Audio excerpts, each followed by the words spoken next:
Hello viewers and welcome to the Conference Call, the show where Gambling Insider reviews events from across the industry. As a sector, we go to shows around the world, but the gold standard remains here in the UK, where the Betting and Gaming Council recently hosted their AGM. We were in attendance and we spoke to Chief Executive Grainne Hurst as she led her first AGM. Let's hear what she said. Grainne, thanks for joining us again. Pleasure, Tim. Thanks for coming. Yeah. So another AGM is done. How did it go? Really well. So my first, obviously, as CEO of the Betting and Gaming Council. We heard from a range of industry executives, but we're also really lucky to have our Gambling Minister, Baroness Twycross, here giving a keynote. We had the Chief Exec of the Gambling Commission, Andrew Rhodes, giving a keynote, and we had the Shadow DCMS Secretary of State, Stuart Andrew MP. So really cross-range of issues, sectors, individuals, covered a load of ground, and yeah, really enjoyed it. Yeah. A couple of things you mentioned in your speech. You mentioned being proud of what you've achieved so far, a short time in the role so far, plenty more to come. But what's maybe top of that list in terms of achievements and things that have maybe got across the line? Yeah, so probably for me, the launch of our black market report, which was back before Christmas. I mean, it was good, but also worrying. So it showed that 1.3 million Brits are staking about £4.3 billion in the black market. And 1 in 5 18 to 24-year-olds are actually using the black market. So that was really a kind of first outing of our evidence-based research report, raising issues about it, highlighting awareness, and a kind of shot across the bows to the rest of the industry and our stakeholders that we need to work together to tackle it. We've seen loads of great stuff coming since, and it seems to be a real key focus for lots of the industry stakeholders. So really pleased with how that landed. We just need to make sure now that we keep delivering on it, highlighting the issue, but also making sure that we get the right balance of regulation so we don't drive people to the black market. Another big topic, but perhaps not mentioned as much as it once was, the white paper. I mean, it's still huge, but obviously, we've had a lot more progress now than, some time ago when it was delayed, delay after delay. Yeah. But when it comes to the white paper, you mentioned ideally being sort of done with it by the end of the year. What exactly can we expect for our viewers in terms of timeline, and what does that mean being done with it? Yeah, so the white paper still gets raised on an hourly basis, I would say, at the BGC and among our members. So it's obviously the key focus for us in implementing the outstanding elements of it. In terms of what's coming this year, I would hope to see the casino modernisation regulations laid and implemented by the summer this year.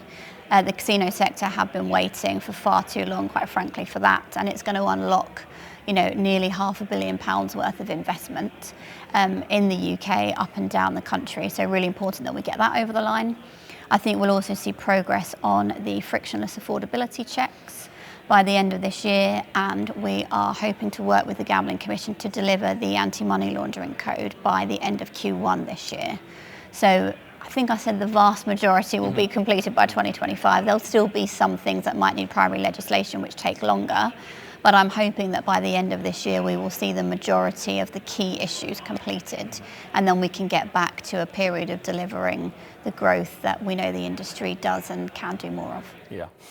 Another big topic you mentioned, media perception, especially mainstream media perception of the industry. I mean, given your experience, you're a perfect candidate to be leading that charge. But I sit here as a trade journalist. You sit here as a member of the trade body. But I don't know if it's a difficult question, but when it comes to mainstream media perception, there's some hope, but is there truly ever anything we can do to really change it in certain sectors?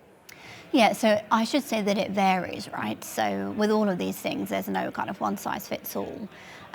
It's frustrating, I think, when we as the trade body see statistics misused, misrepresented, misreported, and sometimes they then go unchallenged by the journalists in question who are using them.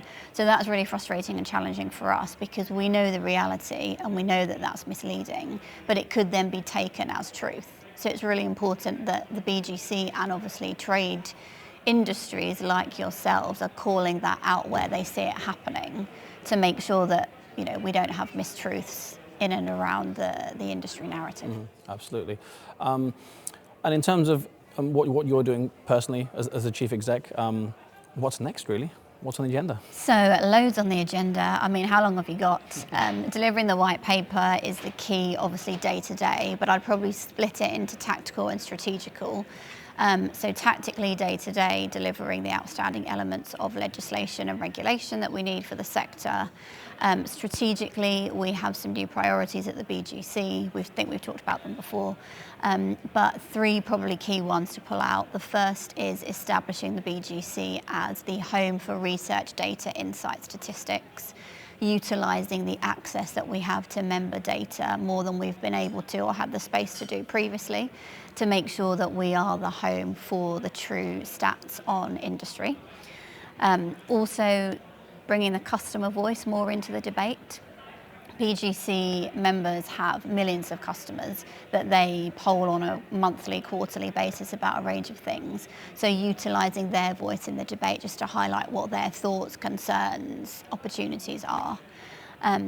And then really just building our stakeholder database. So we have loads of new parliamentarians to get to know, which is really exciting but keeps us busy, just making the positive narrative about the industry and the fact that the BGC is the standards body.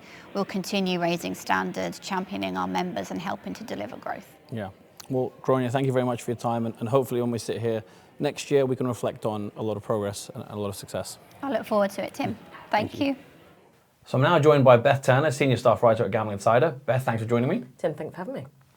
You're in attendance at the AGM. How do you reflect on Grainne Hurst's first AGM as Chief Executive? I think she did a great job. I think Grainne as a speaker is very approachable. You can tell when she speaks, not only is she very passionate about the industry, but is also someone that's actively engaged with it. You know, she was talking about all the bets that she's placed, that she plays with online casinos, the land-based casinos. She very much is in the industry and cares about it. And I think it's important when you are a leader within the industry to have active participation within it. You need to have the context of what you're talking about in order to do it effectively. I also think her being a advocate for global gaming women is really important for me as a woman in the industry, but also for other people in attendance there. I think the gaming industry has been trying really hard recently to kind of expand out, get new people and get new blood into it. And I think having someone like Grainne, who is an active advocate for bringing people into the industry who are changing, I guess, the perception of what the industry at those kind of C-levels looks like is really important. And I think that speaks volumes for what Grainne is going to be able to do in the future. Yeah, as you say, her passion always comes through. It came across in kind of previous roles at Ladbrokes, but definitely now at the BGC. As she said in her interview with me, very keen to get the majority, she stressed the majority of the kind of white paper done and dusted, perhaps by the end of this year. As someone in the room and from kind of the feel in the room, how realistic do we think that is?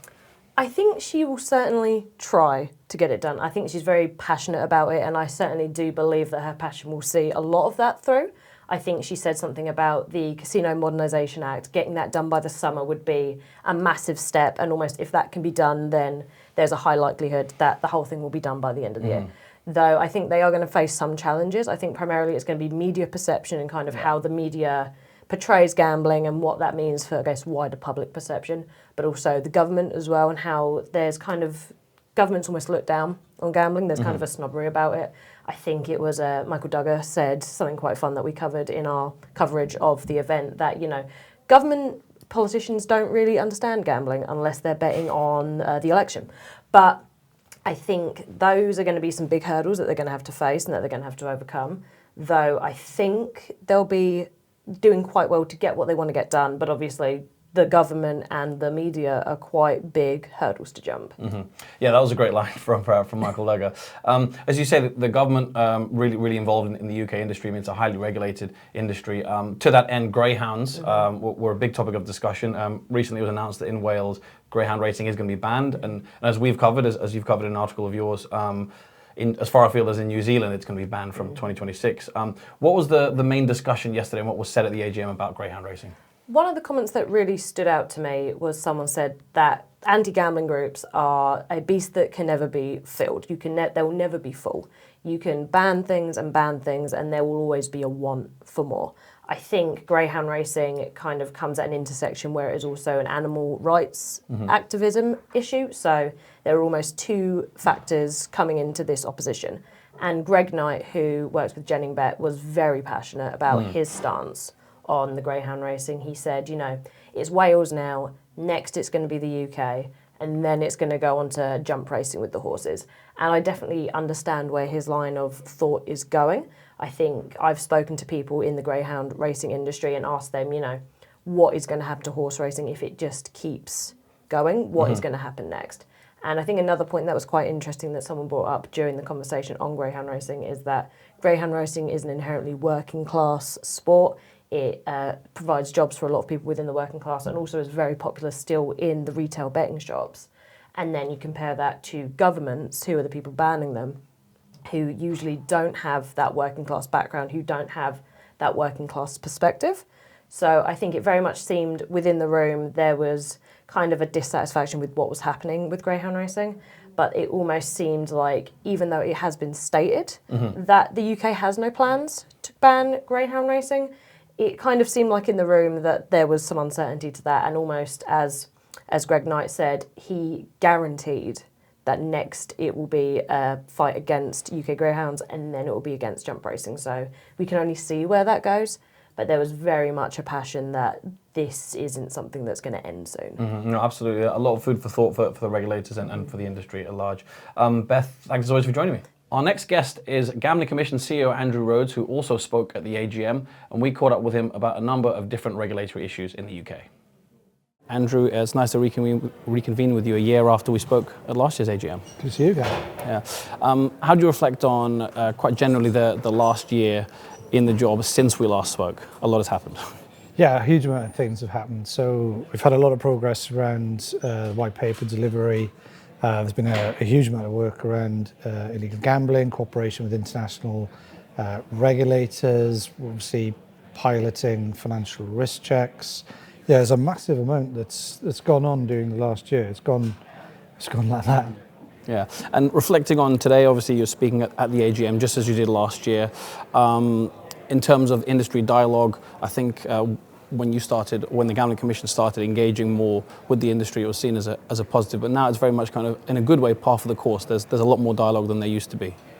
Well, I think if you're trying to deliver the best outcome you can for consumers and you want to balance the load and any restrictions on businesses, then the way you go about that is by having a productive conversation. If everybody is open, transparent, we're evidence-based, we're having a conversation about the difficult issues in a grown-up way, that should lead to better outcomes. It's not easy sometimes. There are things that people are going to disagree on, they're going to have their reasons, but I would say that it is far more normal for us to be sitting around a table. You know, we have regular industry round tables, one-to-ones with chief execs and operators, and it's far more normal for us to have that dialogue than it probably was a few years ago.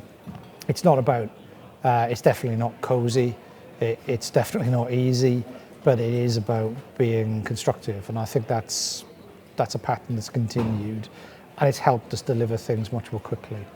On the sort of cosy point, what do you make of the reception kind of in the room today and industry engagement over the past year? You know, have you seen some positive engagement? Engagement's generally positive. I mean, look, you know, I spent the last, getting on for 4 years for me, trying to build a productive relationship with a whole range of stakeholders, not just the ones that are in the room today. It's a wide environment where there's lots of competing interests in it. I think the engagement, I mean, principally, a lot of the engagement we have is with the industry because that's who we regulate. That's where the bulk of our engagement is, and generally, I think it's been very good. There are still people that, you know, we have a difficult relationship with. They don't necessarily think we will get things right. I think that's perfectly normal. You just have to recognise that, and you've got to have that grown-up, reasonable relationship and deal with things on the evidence and the facts. Looking at a specific case from recently, obviously, stake.com in the UK, it's something you mentioned in your speech, but wanted to kind of ask, what was perhaps the general update? Obviously, you were in touch with Everton Football Club as well, as in the Gambling Commission. What can you say about that case at the moment, in terms of general updates? Well, I mean, stake.com, or stake will leave the UK market. It's really important that anyone who's got a sponsorship arrangement is making sure that they've done due diligence on who they've got that arrangement with. There are several several sponsorship arrangements that have taken place under white label agreements where there is now no license in place. What I can say about this particular example is one of the things that we will be vetting is to make sure that those operators are thoroughly and effectively geo-blocking their services to the UK. And I don't mean just basic IP blocking, I mean a thoroughly geo-blocked solution. They all know how to do it because they do it in other jurisdictions. So that's what I expect to happen here. It's an example really where there's a lot of debate about advertising in terms of how much of it there is, and what people like, don't like. This is a really clear example of wholly inappropriate approaches to promotion. It's not about regulating bad taste. It's about what's inappropriate advertising, and that's where our involvement stepped up in this case. And a couple of months ago, there's an ongoing inquiry into evolution on the supplier side. I'm not going to ask you for any specific details on that, especially as ongoing, but generally, is there any comment you can make as Gambling Commission CEO on suppliers that might find themselves in a situation like that? So I've been clear quite a few times now. There are two things that I expect to happen, broadly speaking. If you're reliant on a supplier, you've done due diligence on who you're in business with, who are they in business with, are they potentially supplying your illegal competition? If they are, why would you be in business with them at all? You are not helping yourself. And for suppliers to know exactly where their product is going to, if they are supplying the illegal market, they're breaking the law and there will be severe consequences for that. So, we're not really very interested in the complexity of people's supply chains. That's their problem, not ours. What we're interested in is to make sure that nobody is supporting the illegal market, particularly anybody who holds a license, because that's why licenses end up at risk. I won't talk about this particular case, but as a point of principle, this is something I've talked about quite a bit. Yeah, sure.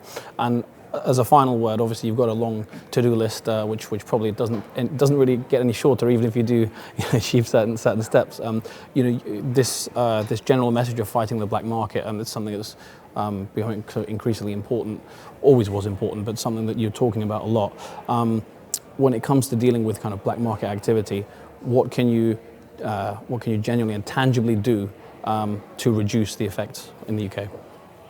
So there's a range of tools. So we will later on this year publish information about the effectiveness of our different interventions. Some are more effective than others. So we've had we've referred well over 100,000 web pages to Google for delisting from search results.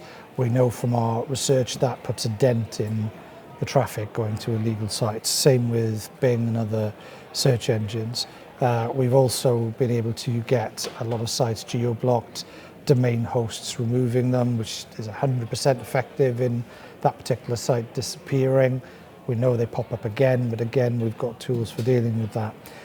There is now a criminal justice bill that's just been laid in Parliament that will give us further powers, which we will be able to do more of the highest impact interventions.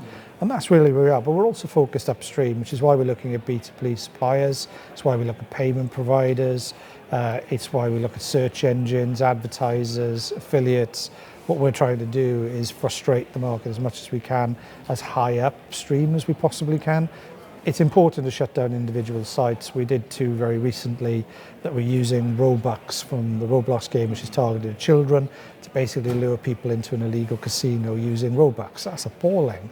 Now, we were able to get that shut down really, really quickly. But a lot of our work is less in the individual websites, though we do that work. It's in how can we disrupt them appearing in the first place and make sure it's very difficult for them to access our market. Well, Andrew, best of luck with everything you're looking to achieve. As we've said, it's a long to-do list. It's a tough job, but it's always a long to-do list. Yeah. Thank you very much for your time. Well, thank you. I'm now joined by Will Underwood, staff writer at Gambling Insider. Will, thanks for joining me. Thanks for having me. A big topic yesterday was financial affordability checks, frictionless checks. On one side of the debate, you have someone from the industry who might say any affordability checks, the customers will run to another site. But then on the other side, of course, you have people who advocate that it's very good for responsible gambling and sustainability. What was the kind of things that were said at the AGM about this? Well, I suppose in sort of answer to that first argument, that's where the sort of buzzword frictionless, I suppose, comes into things. And I suppose an organisation like the BGC wouldn't be pursuing developing those kind of things if they didn't believe that there was some kind of resolution that they could reach with that. So yeah, I think as someone who's kind of covered a lot of RG recently as part of what we do here, it's been an interesting development that sort of gets mentioned a lot. And I think it has so much potential if you can sort of achieve that truly frictionless experience. I feel like it could be a really good thing for the industry. So yeah, it came up a lot yesterday as one of the 3 key points which they sort of, or Grainne underlined as a key objective to develop through the next sort of 12 months and just generally for 2025. So yeah, that's where that kind of came from, which is interesting. Yeah, I'm sure we'll hear a lot more updates on that kind of in the coming year. Something else that was discussed, advertising. Advertising is always discussed in the UK, but I think something you may have noticed is that in the US at the moment, there's a lot of free advertising. It's quite new. In the UK, there's a lot more regulation already, but it's still a topic that will always come up. Yeah.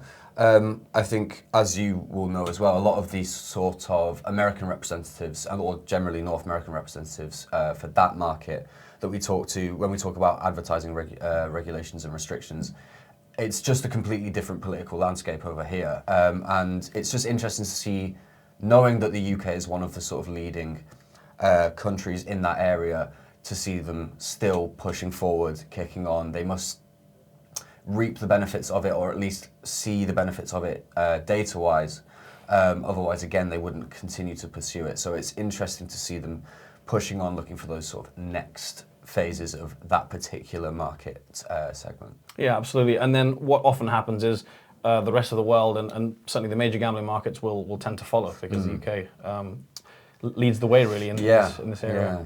Yeah, something else it might lead the way on, we'll see. Something that was mentioned, AI chatbots. And maybe you could tell us a little bit about what was said there, some interesting points. Yeah, the main point that I found interesting about that particular thing was, I can't remember who said it, but it was in the Tech for Good panel, and somebody mentioned, and it was unanimously agreed upon, that some customers might find it more, easier to talk to an AI chatbot about problems they might be experiencing with relation to compulsive gambling, because there's actually not a person on the other end of the line, so to speak. So they're not actually, it keeps that aspect of anonymity.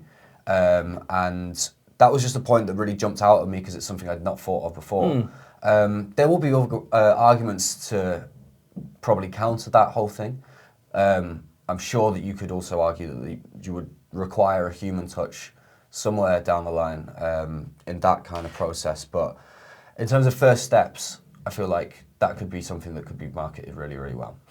Yeah, I think my initial reaction to that was, if you're talking to a robot or an AI, a human touch, as you say, might be better in helping solve the problem. But maybe that's not true. Maybe there's more human error. And as you say, the first step is the most important step is a problem gambler coming forward and saying they have an issue, and if they're more likely to say that to an AI chatbot, perhaps why that's the panel was in unanimous agreement. Yeah, I think that's the case, and I think that's why it jumped out at me so much, because it is, in a sense, kind of counterintuitive.